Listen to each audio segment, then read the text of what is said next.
How to troubleshoot and resolve a leaking LG top-load washing machine. In this video, we'll give you 6 steps that can help you troubleshoot and resolve leaks without the need for a service call.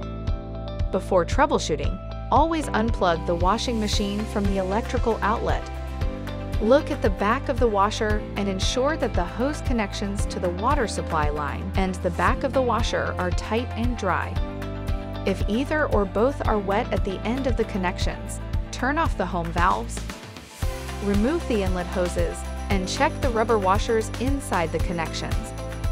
If the rubber washers are worn or damaged, find the same size replacement washers or replace the hose completely. You can find replacement hoses on the LG.com parts and accessories webpage. If the connections are dry and secure, carefully inspect the inlet hoses for damage.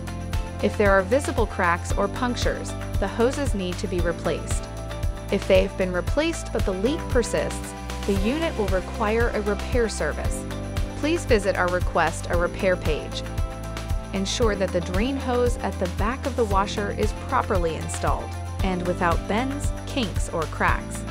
If there is any visible damage to the drain hose, it needs to be replaced. Straighten and clean out the hose if necessary. The home drain system should be checked as well to ensure that it is not overflowing. For leaks in the drum, check if the washing machine is level by looking at the drum from above. If the drum is tilted to either side, adjust the machine's leveling legs to even it out. The jet spray nozzle can cause water to splash from the drum if the water pressure is too high, which might result in puddles on the floor. In this case, contact a plumber to check and adjust the water pressure. Lastly, inspect nearby items around the washer, which may be the actual cause of the leak. For further assistance, you can easily find our contact information on the LG.com website. Go to the support menu to ask us more questions,